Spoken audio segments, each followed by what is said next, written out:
fiscal de la economía y el riesgo fiscal que tiene hoy la economía. ¿Sí? Cuando hablamos de la cuestión fiscal, me estoy refiriendo a los ingresos y los gastos del Estado. Si el Estado gasta en determinado momento más de lo que le ingresa, si aumentan o no los ingresos, cómo se financia esa diferencia entre el gasto y lo que ingresa a través de la recaudación, cuán necesaria es las partidas presupuestarias, cuán necesario es el aumento del gasto para sostener la actividad económica, para atender a los sectores más postergados. Bueno, es un tema de debate en Argentina que está siempre presente y lo tomo porque, bueno, voy a estar charlando con expertos y porque además salieron datos muy importantes vinculados con el cierre fiscal del último mes en la Argentina que dan para analizar. Mirá, arranquemos con algunos datos que nos sirven para entender un poco qué es lo que está pasando. Esto se refiere al mes de julio de este año cerrado. ¿Cuál fue el déficit primario? Rapidito la aclaración. Déficit primario es la diferencia entre lo que el Estado gasta y lo que recauda sin tener en cuenta la deuda y el pago de intereses de la deuda, ¿sí? Simplemente lo que se gasta, lo que ingresa, lo que se recauda. Cuando hablamos de déficit es porque el resultado es negativo, ¿sí? En este caso, 98.570 millones de dólares fue el negativo del mes de julio. Ahora, si lo comparamos contra julio del año pasado, del 2020, este déficit cayó en un 37%. ¿Qué quiere decir cayó un 37%? Es más chico, el resultado negativo es menor al del año pasado. Claro, porque el año pasado era atípico, ¿sí? Es muy raro que la economía argentina presente un nivel de déficit tan fuerte como el que presentó en julio del año pasado, donde se acababa de implementar el IFE, el ATP, entre otros tantos programas extraordinarios para tratar de atender el impacto de la pandemia y cómo eso estaba afectando el bolsillo de los argentinos, de los trabajadores, de los sectores más vulnerables, de todos los argentinos, los formales, los informales, y todo eso implicó un gasto muy fuerte del Estado. Por eso es que era tan alto el déficit y ahora, a pesar de ser un déficit importante, cuando uno lo compara con el año anterior, cayó un 37%, que eso es bastante. Avancemos con los datos para entender lo que está pasando ahora. Miren, esto es julio contra julio del año pasado. Los ingresos aumentaron un 74%. Los ingresos aumentaron un 74%. ¿Por qué? Porque una parte tiene que ver con la inflación, aumentan los ingresos porque la economía lamentablemente tiene un nivel de inflación muy alto, y otra parte tiene que ver con el aumento de la actividad, algo que está ocurriendo, que se está reflejando en los indicadores, aumenta la actividad económica en general, aumenta en la industria en particular, son muchos los sectores que se están recuperando después del impacto del año pasado y muchos de ellos incluso que ya se presentan en niveles por encima de la prepandemia, lo cual es una buena noticia. Bueno, eso también trae como correlato el aumento en la recaudación, en los ingresos del Estado, y eso bienvenido sea. Por otro lado, los gastos aumentaron un 45% anual. Y acá, ojo, porque acá aparece el primer debate de la materia, que es 45% anual de aumento del gasto está aumentando por debajo de la inflación. La inflación anualizada para el mismo periodo está en torno un poco más que el 50-51%. O sea que el gasto aumentó por debajo. ¿Qué quiere decir esto?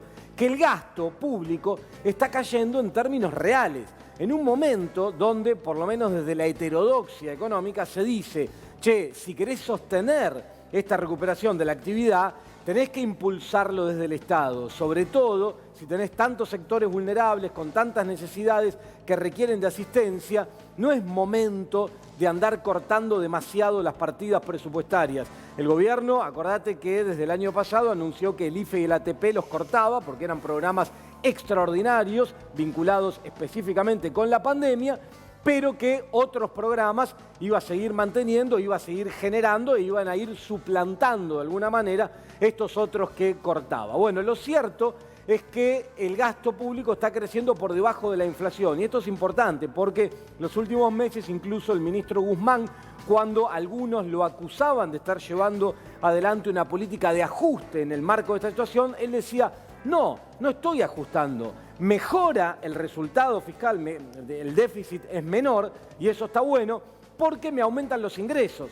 Pero el gasto yo lo estoy haciendo crecer en términos reales, es decir, crece por encima de la inflación. Bueno, este último mes se comprueba que eso no es así y eso genera algún debate interno desde algunos sectores más vinculados a la heterodoxia económica más pura, si se quiere, porque Guzmán también es un heterodoxo, pero con alguna atención fiscal más fuerte que otros economistas, como puede ser, por ejemplo, Axel Kicillof, que forma parte del gobierno y tiene un rol protagónico muy importante en materia de lo que pasa acá con estas variables y con lo fiscal. Avancemos con más información vinculada con esto. Fíjate, las prestaciones sociales, aquellas erogaciones del Estado que van a parar a los sectores más vulnerables, que tienen necesidades.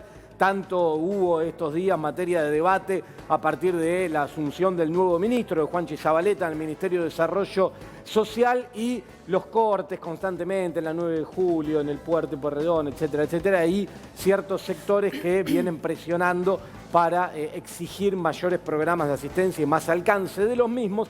Bueno, las prestaciones sociales subieron, según los datos de Hacienda, un 23% anual. Cuando te lo muestro así, uno dice, che, muy poco si la inflación es del 50 y pico, pero tienen un comportamiento bastante heterogéneo. Mirá, ingresemos en la próxima placa para ver cuál fue el comportamiento que tuvo esto hacia adentro en los diferentes programas. Pasemos a la siguiente, en los diferentes programas. Y fíjate, acá, cuando uno analiza el rubro otros planes, como Progresar, Argentina Trabaja, etcétera, observa una caída del 32% anual, julio contra julio del año pasado.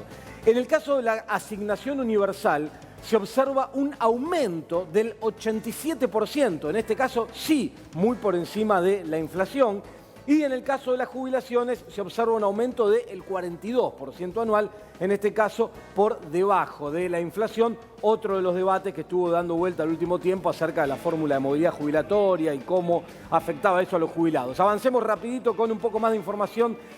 Fíjate, los subsidios económicos, que son aquellos vinculados con la energía, las tarifas y todo ese debate que hace tanto tiempo hay en Argentina, aumentaron un 128% anual, mientras dentro del gobierno, desde un sector y otro, había disputas acerca de cuánto había que subir las tarifas. Acordate que el ministro Guzmán tenía la intención de subirla más y después terminó triunfando otro sector dentro del gobierno, más vinculado al kirchnerismo duro, si se quiere, que terminó generando un aumento menor en las tarifas. El aumento menor en las tarifas es más subsidio de parte del Estado, por eso aumenta tanto esta partida. Avancemos un poco con más información y ya vamos cerrando con esto.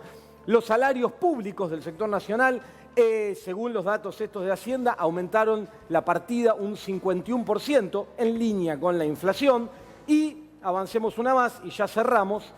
Lo que tiene que ver con el déficit financiero, el déficit total del Estado, teniendo en cuenta el pago de intereses, etcétera. El periodo de enero-julio marca un 1,9% del PBI de déficit, mientras que el mismo periodo del año pasado, en una situación absolutamente extraordinaria, había marcado un 5,5% de déficit. Es importante ver qué está pasando con esto en Argentina y cómo sigue de acá en adelante. Elecciones mediante, muchas necesidades de la economía, algunos sectores que pujan por no prestarle mucha atención a este déficit y atender las cuestiones urgentes, y otros sectores que dicen, cuidado, porque esta situación de déficit hoy es muy difícil de financiar y puede llevar a un descalabro macroeconómico.